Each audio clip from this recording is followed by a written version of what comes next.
ನಮಸ್ತೆ ಸ್ನೇಹಿತರೆ, ನಾನಿವತ್ತು ನಮ್ಮ ಗಾರ್ಡನ್ನಲ್ಲಿರೋ ಒಂದು ರೋಸ್ ಪ್ಲ್ಯಾಂಟ್ನ ತೋರಿಸ್ತಾ ಇದ್ದೀನಿ ಈ ವಿಡಿಯೋದಲ್ಲಿ. ನೋಡಿ, ಈ ಥರ ಈ ರೋಸ್ ಪ್ಲ್ಯಾಂಟು ತುಂಬ ಹೂವು ಬಿಡ್ತಾಯಿತ್ತು. ಅದು ಇವಾಗ ಸ್ವಲ್ಪ ಕಮ್ಮಿ ಆಗಿದೆ, ಒಂದು ಹೂವನು ಬರ್ತಾ ಇಲ್ಲ.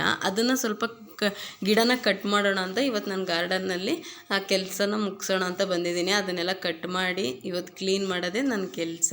ಸ್ವಲ್ಪ ಜನ ಇದ್ರ ಕಡ್ಡಿ ಕೇಳಿದ್ದಾರೆ, ಅವ್ರಿಗೆ ಸ್ವಲ್ಪ ಕಡ್ಡಿಗಳು ಕೊಡಬೇಕು, ಅದಕ್ಕೆ ಈ ವಿಡಿಯೋ ಮಾಡ್ತಾಯಿದ್ದೀನಿ. ಯಾರೆಲ್ಲ ವಿಡಿಯೋ ನೋಡ್ತಾ ಇದ್ದೀರಾ ದಯವಿಟ್ಟು ಸಬ್ಸ್ಕ್ರೈಬ್ ಮಾಡ್ಕೊಳ್ಳಿ, ಒಂದು ಲೈಕ್ ಕೊಡಿ. ಇವತ್ತಿನ ಲಾಗ್ ಸ್ಟಾರ್ಟ್ ಮಾಡೋಣ ಬನ್ನಿ ಸ್ನೇಹಿತರೆ.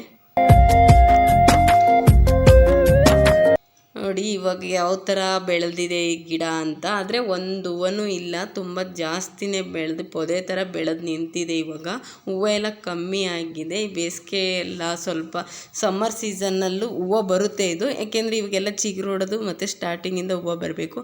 ನಾನು ಅದು ಪೊದೆ ಥರ ಆಗಿದೆಯಲ್ಲ, ಅದಕ್ಕೋಸ್ಕರ ಇವಾಗೆಲ್ಲ ಕಟ್ ಮಾಡ್ತಾಯಿದ್ದೀನಿ ಈ ಗಿಡನ. ನಾನು ಈ ಗಿಡ ಎಲ್ಲ ಕಟ್ ಮಾಡಿ ಸ್ವಲ್ಪ ತೊಂಡೆ ಗಿಡ ಅದು ಅಂಬು ಎಲ್ಲ ತುಂಬ ಸುತ್ಕೊಬಿಟ್ಟಿದೆ ರೋಸ್ ಗಿಡಕ್ಕೆ. ಅದನ್ನೆಲ್ಲ ಇವಾಗ ನಾನು ಒಂದು ಸೈಡಿಗೆ ಸರಿಸಿ ಅದಕ್ಕೆ ಒಂದು ಸ್ವಲ್ಪ ದಾರ ಕಟ್ಟಬೇಕು. ಅದನ್ನೆಲ್ಲ ಕಟ್ಟಿ ನಾನು ನಿಮಗೆ ವಿಡಿಯೋದಲ್ಲಿ ತೋರಿಸ್ತೀನಿ ಯಾವ ರೀತಿ ನಾನು ದಾರ ಎಲ್ಲ ಕಟ್ತಿದ್ದೀನಿ. ಅದನ್ನೆಲ್ಲ ಕ್ಲೀನ್ ಮಾಡೋದು, ಕಟ್ಟಿಂಗ್ ಮಾಡಿ ನಾನು ಈ ವಿಡಿಯೋದಲ್ಲಿ ತೋರಿಸ್ತೀನಿ ಸ್ನೇಹಿತರೆ. ಯಾವ ರೀತಿ ನಾನು ಕಟಿಂಗ್ ಮಾಡಿ ಅದನ್ನು ಗಿಡಗಳನ್ನ ನಾನು ಇದನ್ನು ಕಡ್ಡಿನೂ ಕೂಡ ನಾನು ಇವತ್ತು ಪಾಟಲ್ಲಿ ಹಾಕೋದನ್ನು ವಿಡಿಯೋದಲ್ಲಿ ತೋರಿಸ್ತೀನಿ. ವಿಡಿಯೋನ ಲಾಸ್ಟ್ವರೆಗೂ ನೋಡಿ ಸ್ನೇಹಿತರೆ. ನೋಡಿ, ಈ ಥರ ಎಲ್ಲ ಕಟ್ ಮಾಡಿ, ಅದು ತುಂಬ ಮುಳ್ಳುಗಳಿದೆ, ಸ್ವಲ್ಪ ಹುಷಾರಾಗಿ ಕಟ್ ಮಾಡಬೇಕು. ಜಾಸ್ತಿ ಮುಳ್ಳುಗಳಿದೆ ಈ ಗಿಡದಲ್ಲಿ. ಆ ಥರ ನಾನು ಕಟ್ ಮಾಡಿಕೊಂಡು ಒಂದೊಂದೇ ಸಸಿಗಳನ್ನ ಹಿಂಗಡಿಸ್ಕೊತಾ ಇದ್ದೀನಿ. ಯಾವ್ದು ಕಡ್ಡಿ ಬೇಕು ಕಡ್ಡಿ ಪಾಟ್ಗೆ ಹಾಕೋದಕ್ಕೆ ಅನ್ನೋದನ್ನ ನಾನು ಹಾಗೆ ಹಿಂಗಡಿಸ್ಕೊಂಡೇ ಕಟ್ ಮಾಡ್ತಾಯಿದ್ದೀನಿ.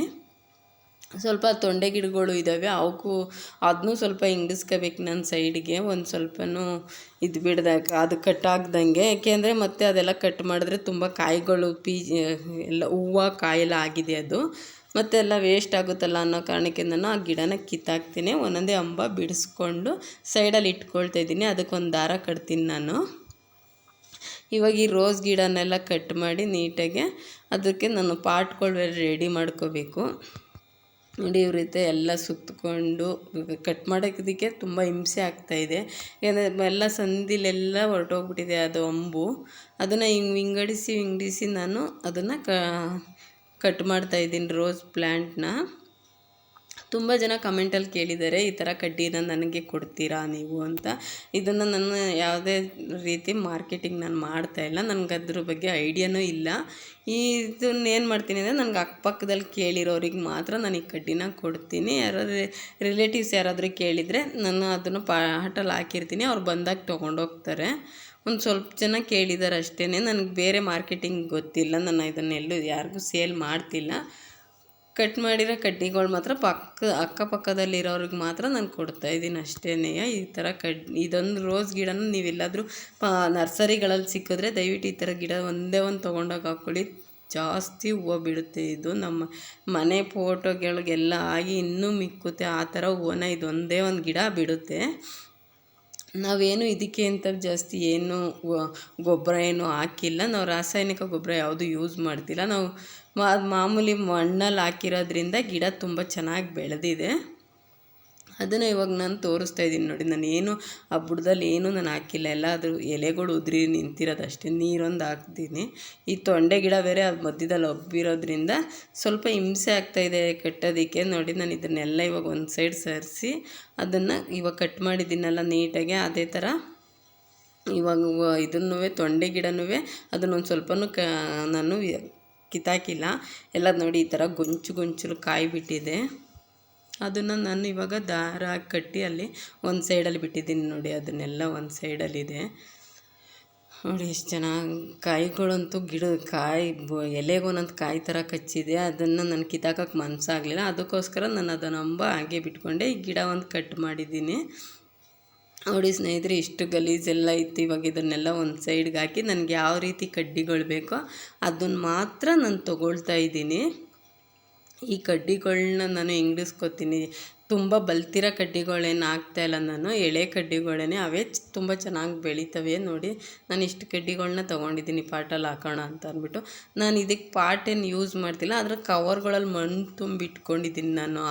ಆ ಮಣ್ಣು ಗೊಬ್ಬರ ಎರಡೂ ಮಿಕ್ಸ್ ಮಾಡಿ ಇಟ್ಕೊಂಡಿದ್ದೀನಿ, ಅದರಲ್ಲೇ ಗಿಡಗಳು ಚೆನ್ನಾಗಿ ಬರ್ತವೆ. ನಾನು ಈ ಥರ ಕವರ್ಗಳನ್ನ ಯಾವಾಗಲೂ ಯೂಸ್ ಮಾಡೋದು, ಈ ಥರ ನನ್ನ ನರ್ಸರಿಗಳಲ್ಲಿ ಬೆಳೀತಾರಲ್ಲ ಆ ಥರ ಬೆಳೆಸೋದಕ್ಕೋಸ್ಕರ ಈ ಥರ ಕವರ್ನೇ ನಾನು ಜಾಸ್ತಿ ಯೂಸ್ ಮಾಡೋದು. ಇದಕ್ಕೆ ನಾನು 2-3 ಕಡ್ಡಿಗಳನ್ನ ಹಾಕಿ ನಾನು ಬೆಳೆಸ್ತೀನಿ ಮನೆ ಹತ್ರನೇ. ಅವೇ ಚೆನ್ನಾಗಿ ಬರ್ತವೆ. ಇವನ್ನೇ ನಾವು ಆಮೇಲೆ ಮಣ್ಣಿಗೆ ಹಾಕಿದ್ರೆ ಇವೇ ಚೆನ್ನಾಗಿ ಬೆಳೀತವೆ. ಇದರಿಂದ ನನಗೊಂದು ಸ್ವಲ್ಪ ಜನ ಕೇಳಿದಾರಲ್ಲ ಅವರಿಗೆಲ್ಲ ಕೊಡೋಣ ಅಂದ್ಬಿಟ್ಟು ನಾನು ಇವಾಗ ಜಾಸ್ತಿ ಕಡ್ಡಿಗಳನ್ನೇ ಕಟ್ ಮಾಡ್ಕೊಂಡಿದ್ದೀನಿ. ಆ ಕಡ್ಡಿಗಳನ್ನೆಲ್ಲ ನಾನು ಇವಾಗ ಹಾಕ್ತಾಯಿದ್ದೀನಿ ನೋಡಿ. ಈ ಥರ ಹಾಕ್ಕೊಳ್ತೀನಿ ನಾನು. ಒಂದರಲ್ಲೇ 2-3 ಹಾಕ್ಕೊಂಡ್ರೆ ಅವೇ ಬರ್ತವೆ. ಅವಾಗ ಲಾಸ್ಟಲ್ಲಿ ನಾವು ಯಾರಾದ್ರು ಕೇಳಿದ್ರೆ ಒಂದೊಂದು ಇದನ್ನು ತೆಗೆದು ಕೊಡ್ಬೋದು, ಅವ್ರು ಹಾಕೋತಾರೆ ಅವಾಗ. ನೋಡಿ, ನೀವು ಯಾರಾದರೂ ಈ ಥರ ಹಾಕ್ಕೊಳ್ಳೋಂಗಿದ್ರೆ ಗಿಡನ ಕಟ್ ಮಾಡಿದ ಕಡ್ಡಿಗಳನ್ನ ಬಿಸಾಕಬೇಡಿ, ಈ ಥರ ಹಾಕ್ಕೊಳ್ಳಿ. ಗಿಡಗಳು ಜಾಸ್ತಿ, ಇನ್ನೂ ನಮಗೆ ಜಾಸ್ತಿ ಹೂವು ಬೇಕು, ಜಾಸ್ತಿ ಗುಲಾಬಿ ಪ್ಲ್ಯಾಂಟ್ ಬೇಕು, ರೋಸ್ ಪ್ಲ್ಯಾಂಟ್ ಅಂದ್ಕೊಂಡಿರೋರು ಈ ಥರ ಕಟ್ ಮಾಡಿದ ಕಡ್ಡಿಗಳನ್ನ ಬಿಸಾಕಕ್ಕೆ ಹೋಗ್ಬೇಡಿ. ಈ ಥರ ನಾವು ಹಾಕ್ಕೊಳ್ಳೋದ್ರಿಂದ ಇನ್ನೂ ಗಿಡಗಳನ್ನ ನಾವು ಜಾಸ್ತಿ ಹಾಕ್ಕೋಬೋದು. ಮನೆ ಹತ್ರ ಜಾಗ ಇದ್ದರೆ ಪಾಟ್ಗಳಲ್ಲೂ ನಾವು ಹಾಕ್ಕೋಬೋದು. ಹೂವು ಚೆನ್ನಾಗಿ ಬಿಡ್ತಾ ಇರ್ತದೆ, ಪೂಜೆ ಕೊಂಡು ಅವಶ್ಯಕತೆ ಇರೋದಿಲ್ಲ. ಅದಕ್ಕೆ ನಾನು ಈ ಥರ ಹಾಕ್ಕೊಳ್ತಾ ಇದ್ದೀನಿ ನೋಡಿ, ಯಾವ ಥರ ಹಾಕ್ಕೊಂಡಿದ್ದೀನಿ ಅಂತ. ಎಲ್ಲ ಕವರ್ಗಳಿಗೂ ನಾನು ಆಲ್ರೆಡಿ ಮಣ್ಣು ತುಂಬಿಟ್ಕೊಂಡಿದ್ನಲ್ಲ, ಅದಕ್ಕೇ ನಾನು ಇವಾಗ ಕಡ್ಡಿಗಳನ್ನ ಹಾಕ್ಕೋತಾ ಇದ್ದೀನಿ. ಈ ಥರ ಹಾಕ್ಕೊಂಡು ಮನೆ ಹತ್ರ ನಾವು ಇವೊಂದು 15-20 ಡೇಸಲ್ಲೆಲ್ಲ ಇದು ಬಂದುಬಿಡುತ್ತೆ. ಅದೇ ಕಣ್ಣು ಹೊಡಿತವೆ ಅಂತಾರಲ್ಲ, ಒಂದು ಸ್ವಲ್ಪ ಎಲ್ಲ ಚಿಗುರು ಬರೋ ಥರ ಆ ಥರ ಎಲ್ಲ ಆಗಿರುತ್ತವೆ ನೋಡಿ. ಇದೇ ಥರ ನನ್ನ ಮನೆ ಹತ್ರ ಯಾವುದೇ ಇದ್ರ ಸಸಿಗಳನ್ನೂ ಸಹ ನಾನು ಇದೇ ಥರ ಹಾಕೋದು. ದಾಸವಾಳ ಗಿಡನೂ ನಾನು ಇದೇ ಕಟಿಂಗ್ ಥರನೇ ಹಾಕ್ಕೊಂಡು ಬೇರೆ ಜಾಗಕ್ಕೆ ಶಿಫ್ಟ್ ಮಾಡ್ಕೊಳ್ತೀನಿ. ಕಡ್ಡಿಗಳನ್ನ ಎಸೆಯೋಕ್ಕೆ ಹೋಗೋದಿಲ್ಲ. ಆ ಕಡ್ಡಿಗಳಿಂದನೇ ನೋಡಿ ಈ ಥರ ನಾನು ಮಾಡಿಟ್ಕೊಂಡಿದ್ದೀನಿ ನೋಡಿ. ಈ ಥರ ಹಾಕ್ಕೊಂಡು ಮಾಡ್ತೀನಿ ಅಷ್ಟೇ ಸ್ನೇಹಿತರೆ. ಯಾರಿಗೆಲ್ಲ ನಾನು ಮಾಡಿರೋ ವಿಡಿಯೋ ಇಷ್ಟ ಆಗಿದೆ ದಯವಿಟ್ಟು ಲೈಕ್ ಕೊಡಿ. ವಂದನೆಗಳು.